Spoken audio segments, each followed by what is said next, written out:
알아보고 보이는 성경을 시작하겠습니다. 오늘 제목은 이건 아니야. 약간 경계조로, 경계가 아니라 깜짝 놀란 무슨 일이 있고 할 때 이건 아니야. 이건 절대 일어나서는 안 되는 일이야. 그런 의미가 담긴 제목입니다. 어떤 내용인지 들어가 보겠습니다. 자, 우리가 알고 있는 사무엘도 사실은 사사 중에 한 명이죠. 우리 12사사로 이렇게 구분하지 않아서 그렇지, 사무엘도 사사의 역할을 했고, 선지자이며 또 사사가 선지자 역할을 또 했으니까요.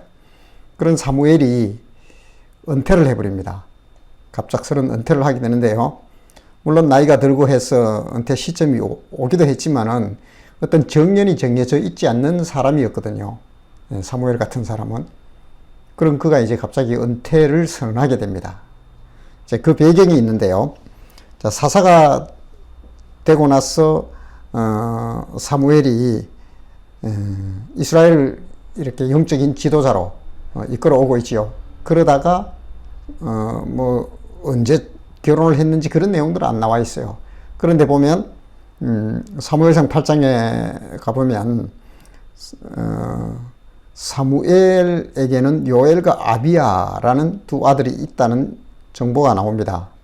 근데 이 두 아들도 아버지를 닮아서 세습을 했어요. 세습. 그 세습을 해서 요엘과 아비야도 사사의 기능을 하고 있었습니다. 근데 문제가 생기지요. 자, 여기 보니까 그의 아들들이, 사무엘의 아들들이 자기 아버지의 행위를 따르지 아니하고 이익을 따라 뇌물을 받고 판결을 굳게 했다. 돈을 받아 먹고 판결을 굳게, 이 사사기가 이게 판관기거든요. 사사가 이제 쇼페트라 해서 판단해주는 사람, 하나님의 말씀에 옳고 그름으로 무엇이 옳다, 그것을 이렇게 정리해주는 사사의 기능 중에 하나입니다. 언어적 의미가 그런 게 있어요. 이 쇼페트라 해서 이제 판결을 하는 자들이에요. 사사라는 의미가. 근데 그가 사무엘의 아들 둘이 있는데 요엘과 아비야는 뇌물을 받고 판결을 굳게 한다. 이게 문제지요. 돈을 받고 뇌물을 받고 판결을 굳게 해버리면 백성들은 어디 가서 그 억울함을 토로하겠습니까? 그래서 어떤 나라가 무너져 내릴 때 마지막 보루가 있는데 그게 법원입니다. 법이 무너져 버리면 검사와 판사, 그들이 뇌물을 받고 해버리면 억울한 사람 천하 어디 가서 할 길이 없어요. 그래서 하나님은 뇌물을 받지 말라고 하는 거예요. 판단은 정의로워야 된다고, 공평해야 된다고 하는 거예요. 근데 그것을 사무엘의 아들들이 이 두 녀석이 대놓고 이렇게 막 뇌물을 받고 해버리는 거예요. 그러니까 이 백성들이 그에게 이르되, 보세요. 당신은 늙었고 당신의 아들들은 당신의 행위를 따르지 아니하니 이 모든 나라와 같이 우리에게 왕을 세워 우리를 다스리게 하소서. 사무엘 무용론이에요. 그리고 사무엘의 아들들에게도 그 일을 맡겼지만은 안 된다. 그러니까 이제 우리 요구 조건을 들어달라. 왕을 세워달라. 이게 구약 성서 또 신약까지요. 성경을 통찰하는 게 왕에 대한 이야기지요. 누가 왕이냐? 하나님이 왕이지요. 그런데 끝까지 하나님을 인정을 하지 아니하는 이스라엘 백성들과의 팽팽한 줄다리기가 왕을 세웠다 해서 하나님으로 또 왕을 인정하고 안 하고, 그게 아닙니다. 한결같이 하나님을 왕으로 인정하지 않는 거예요. 확대해보면 오늘 우리의 삶까지 자꾸 내가 내 자신의 왕 노릇하려고 하는 거지요. 이게 왕의 이야기입니다. 누가 왕이냐? 멜레크라 해가지고, 왕은 뭐냐면 이게 이런 의미라 보시면 돼요. 산봉우리 같은 그곳에 있는 자예요. 꼭대기에. 이게 뭐냐면 산은 이렇게 생겼잖아요. 하늘과 가까워요. 이게 멜레크예요. 하늘과 가까운 자. 하나님의 일을 대변하는 자. 이게 멜레크라는 왕의 의미입니다. 근데 이스라엘 백성들은 진정한 왕은 하나님이신데 하나님을 왕으로 인정을 잘 못하고 계속해서 자신들도 다른 나라처럼 블레셋처럼 아니면 이웃나라 아말렉처럼 왕을 세워달라는 거예요. 계속. 그러다가 이제 결정적인 이 기회를 잡은 거죠. 당신은 나이 들었고 판단력도 이제는 볼 때는 그만해도 되고 그 적장자, 후계자로 세운 두 아들 봐라. 돈 받아먹고 이게 뭐 뇌물죄로, 이게 뭐냐. 사무엘도 할 말이 없지요, 그러면. 참, 예, 아무리 이거 정말 강력한 영성을 가진 사무엘이라 할지라도 자식 문제만은 이게 마음대로 안 되는 것 같아요. 자식 문제. 이 자식들이 이렇게 뭐,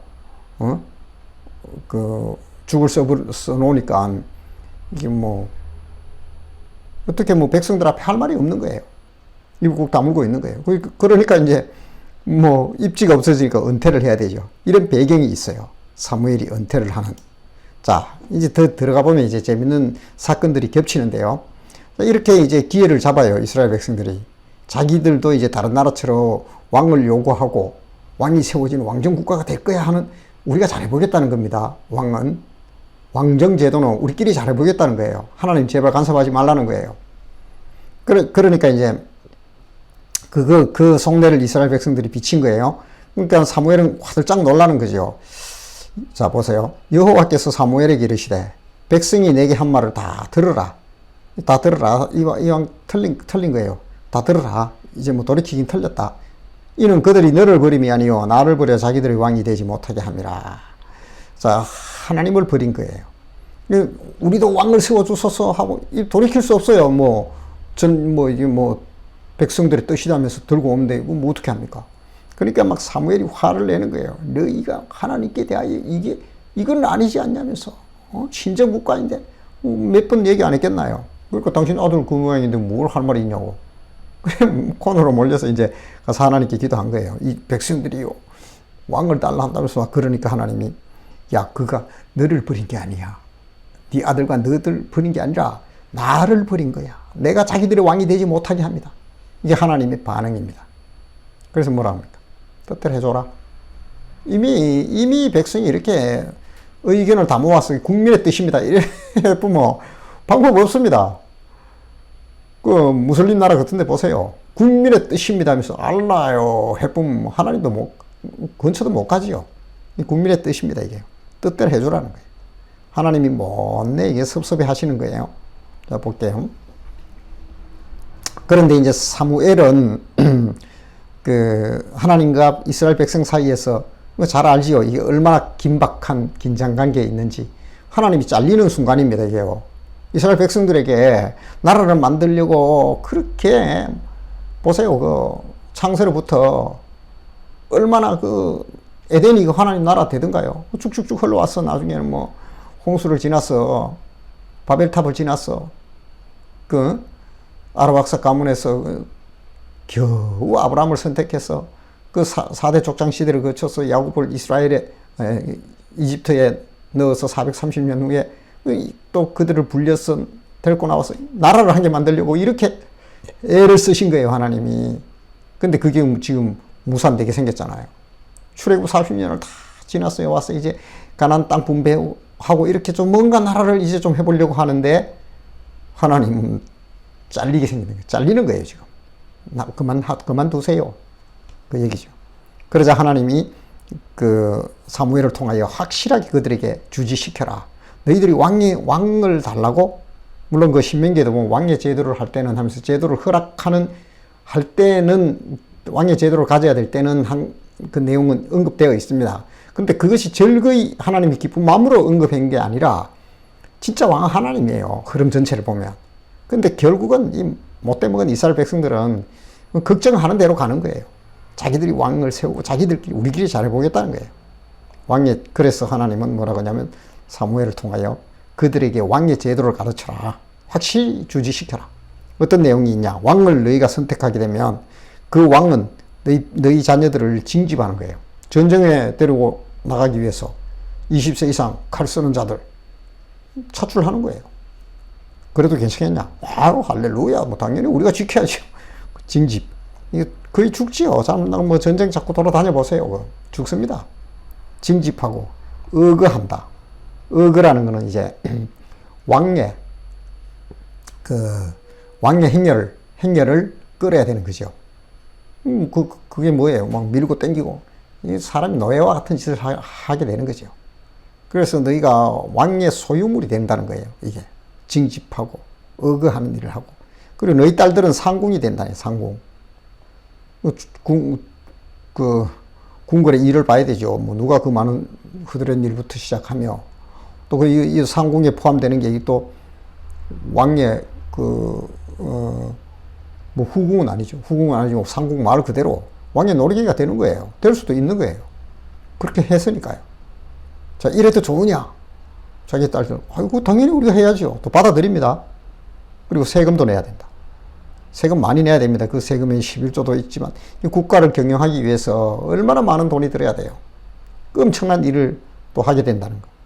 그래도 좋으냐? 좋다는 거예요. 이런 뭐 각종의 세금, 11조, 노예 다 받아들이겠다는 거예요. 그리고 결정적인 이야기를 합니다. 너희가 문제가 생겼을 때 와서 하나님께 뭐라고 얘기하면서 뭐 지금까지 해오던 하나님이 봐주던 일을 안 하겠다는 거예요. 하나님이. 왜요? 왕을 세워놨으니까 너 왕하고 알아서 해라. 이 결정적인 얘기입니다. 하나님 무응답 하겠다는 거예요. 그럼 우리가 알아서 하죠. 참, 이 내용을 한번 보면, 하나님 여기까지 얘기하기 싫은 거예요. 너 알아서 해라. 하나님 어지간하면 응답 안 하겠다고 그래요. 근데 또 역사가 진행되면서 보세요. 응답 안 하시던가요? 수많은 선지자를 또 보내며. 근데 결국 또 합니다. 이 못돼 먹은 이 백성들이 요구 조건이 아마 벌써 이 대바라진 이런 요구 조건을 해놨기 때문에 어떻게 할 수 없어요. 아마 막 기울어 가는 거예요. 더 진행해 보겠습니다. 그러자 이스라엘 백성들이 이제 뭐 딱 이 쐐기를 박는 일을 하게 됩니다. 자, 백성이 사무엘의 말 듣기를 거절하여 이르되, 거절합니다. 사무엘이 이를 한데, 이런 조건을, 자, 여기 앞에 써요. 이런 일들을 너희가 해야 되냐. 이게 자꾸 나열한 게 뭐겠어요. 우리 잘못 생각했다. 돌이켜야 되겠다. 어떤 걸 합시다. 이를 또 알았는데 그게 아니라 아예 쐐기를 박는 거예요. 사무엘 말 듣기를 거절하여 이르되, 아니로소이다. 아니로소이다. 우리도 왕이 있어야 합니다. 뭐 첫째, 둘째 막 이렇게 하면서 너희가 이런 조건들로 왕의 시녀가 되고 아이들은 징집해서 왕의 행렬을 끌어야 되고 이런 해도 안 됐다. 다 필요 없다는 거죠. 알아서 하겠다는 거예요. 걱정하지 마시라는 거예요. 그러자 이제 사무엘도 돌이킬 수 없다는 걸 깨닫게 됩니다. 그래서 이제 자기가 결정을 하죠. 진짜 은퇴해야 되겠구나. 앞에는 어떻게든 은퇴를 좀 미뤄보려고 했어요. 분위기상 보면. 자, 그러자 이제 보세요. 이제 너희 앞에 너희가 아까 보세요. 이게 벌써 12장으로 넘어오죠. 이제 사울이 뽑혀서 이제 왕이 되어버리는 거예요. 그래서 왕이 너희 앞에 출입하느니라. 보라, 나는 늙어 머리가 휘어졌고 내 아들들도 너희와 함께 있느니라. 이제 아들들도 너희와 함께 있다는 것은 사무엘의 그 아들이지요. 요엘과 아비야.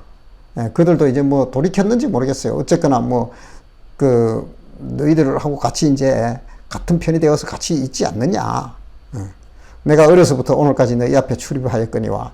사무엘이 보면 이런 얘기를 할 사람이 아닙니다. 뭐 내가 뭘 잘못했냐. 뭐 내가 그런 것 이렇게 내놓을 사람이 아니에요. 자기 공치사를. 그래서 뭐 나는 막 가끔씩 이제 목회자들도 보면 내가 막 30년간 해오면서 어디 내가 뭐 한번 주일 설교 한번 빼먹은 적 있습니까? 사무엘은 그런 얘기 안 합니다. 성격상. 저도 뭐 당연히 할 일이지요. 그래서 가끔씩 이제 저도 이제 돌이켜보면서 제 스스로에게 이제 경종을 울리는데요. 아니, 하나님 종으로 당연한 일을 해놓고 내가 7년 동안 한 번도 뭐 새벽기도 빠진 적 없고 성도들 돌아보면 이렇기 때문에 좀 쉬어야 됩니다. 그게 저는 옳은가? 종이라면 주인하고 해결할 문제잖아요. 하나님하고. 하나님 쉬라면 쉬는 거지요. 근데 사울도 보면 사무엘도 이런 걸 뭐 자기가 어떻게 했다 이런 내놓을 성격의 사람은 아니에요. 그런데 그런 걸 합니다. 여기서 보니까. 자, 12장 3절 보세요. 내가 여기 있나니 여호와 앞과 그의 기름 부음 받은 자 앞에서 내게 대하여 정언하라. 자, 내가 뭘 잘못했느냐? 누구의 소를 빼앗았느냐? 누구의 나귀를 빼앗았느냐? 누구를 속였느냐? 압제했느냐? 내 눈을 흐리게 하는 뇌물을 내가 누구에게 받았냐? 내가 뭐 잘못한 거 있느냐? 내가 지금까지 사무엘이 이런 얘기를 왜 할까요? 이런 얘기 할 사람이 아닙니다. 아직도 사무엘 마음속에는 이스라엘 백성들이 위험한 거예요. 이미 왕을 뽑아서 저렇게 하는데 마지막으로 한 번 더 호소해 보는 겁니다. 너희들이 내게서 이런 거 찾아봐라. 내가 뭘 잘못했느냐. 그러니까 백성들 이야기합니다. 읽으셨잖아요. 보면 당신은 뭐 그런 굳게 한 적이 없고 확실합니다. 사무엘 당신은 감히 누가 이야기하겠냐고. 확실하다는 거예요. 그거 들으려고 사무엘이 한 게 아니죠. 이런 얘기를. 자, 이겁니다. 바로 나와 하나님이 뭘 잘못했길래 너희가 왕을 달라 하느냐. 다시 한번 생각해봐라. 앞에 8장에서 12장 넘어왔어요. 사울이 왕으로 세워지고 난 후에 또다시 이런 얘기를 하는 거예요. 결정적으로 이제 왕까지 세워놨고 이제 떠나야 되는 거예요. 발을 빼야 되는 거예요. 이제. 그러면서 한 번 더 미련을 가지고 뭘 잘못했냐. 그래요.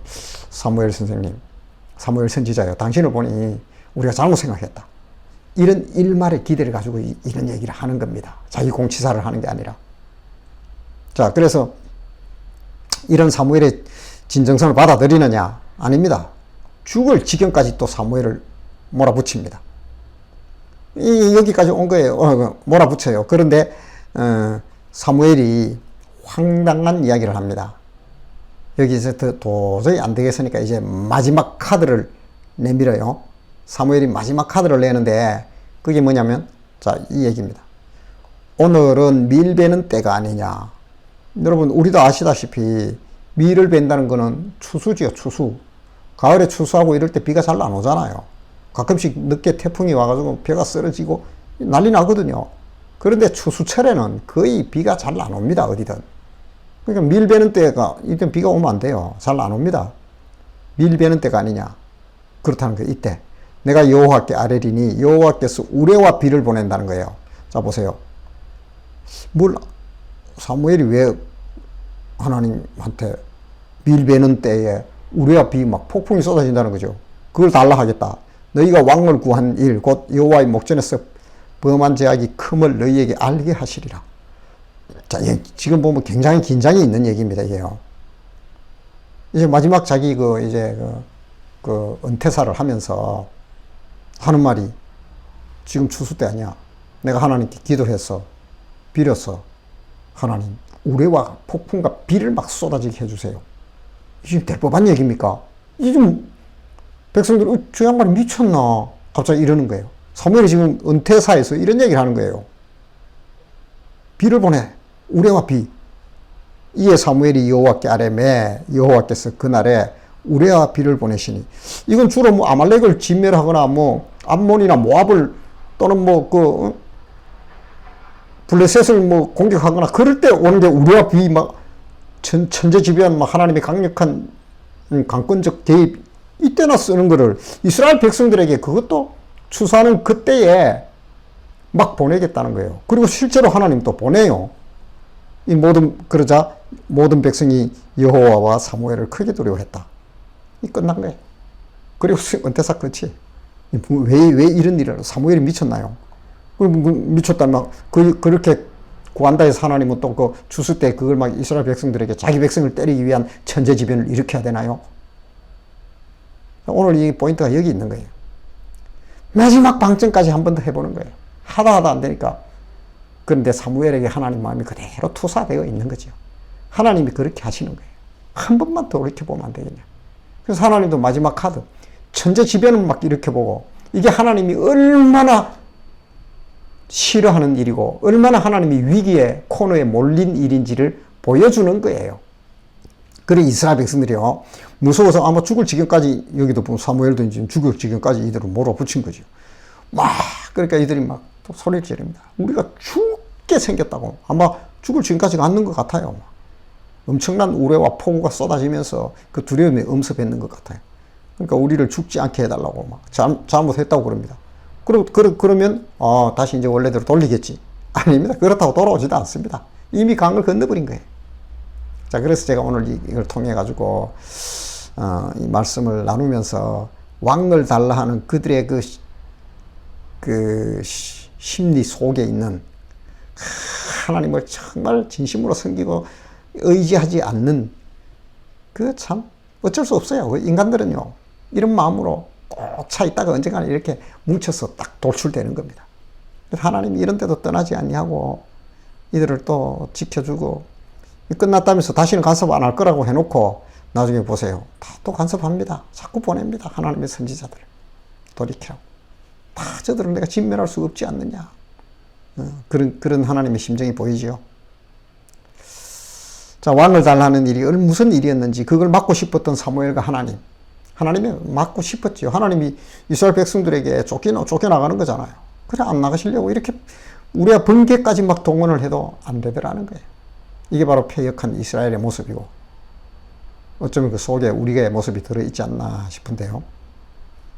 그러자 사무엘이 이제 진짜 마지막 끝났으니까 이들을 저주할 수는 없고 뭐라 그러냐면 이런 얘기를 해요.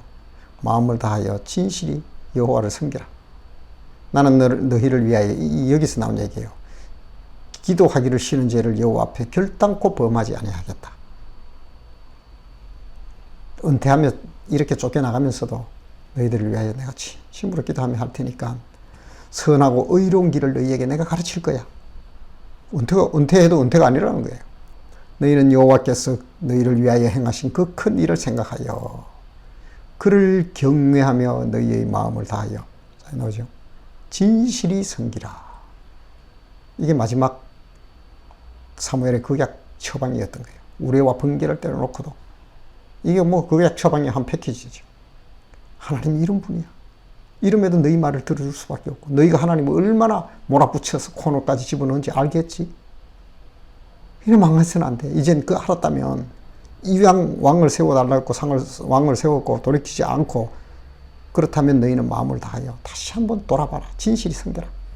모세가 신명기에서 그렇게 힘주어 설교를 했던 들어가서 여호와의 율법 마음을 다하고 뜻을 다하고 힘을 다하여 여호와를 사랑하고 내 이웃을 내 몸처럼 예수님 와서 이제 그런 얘기하죠. 하나 뜻에서 내 이웃을 내 자신처럼 사랑해라. 이게 선지자 율법의 가르침이라고 했어요. 그것처럼 너희 마음을 다하여 진실이 하나님을 섬겨라. 마음의 중심을 드리는 믿음의 삶을 너희들이 살아라. 이게 마지막 선지자의 그 사무엘 선지자의 뜻한 호소였습니다. 결론입니다. 우리 성경은 왕의 싸움이라 그래요. 누가 나의 왕인가 하는 거예요. 우리 성도님들의 왕은 누구입니까? 가끔가다 필요하면 하나님 왕으로 앉혔다 내렸다. 글쎄요. 정말 내 삶의 내 마음의 주인과 왕은 하나님이시라면 이 많은 게 달라져야 됩니다. 바로 이스라엘 백성들처럼 왕은 내가 하겠다는 이스라엘 자기들이 왕을 세우겠다는 얘기는 첫째 하나님을 인정하지 못하겠다는 거고 그 간섭이 싫다는 겁니다. 바로 그거였죠. 그래서 실은 자신이 왕이 되고자 하는 거지요. 바로 우리 속에 그런 마음은 없는지 나의 왕은 누구인가 스스로에게 물어보십시오. 이것이 신앙입니다. 신앙이 별반 고차원적인 데 있는 게 아닙니다. 내 삶의 자리에서 나의 왕은 누구이신가? 왕이신 나의 하나님. 그러면 왕이라면 그 주상 같은 명령이 있잖아요. 그거 잘 들어야지요. 진짜 왕으로 섬긴다면, 두려워하고 경외한다면. 그래서 내가 나의 왕은 누구인가를 스스로에게 물어보라는 거고 정직한 대답을 우리 성도님들이 하셔서 정말 순도 높은 신앙의 소유자로 살아가기를 축복합니다.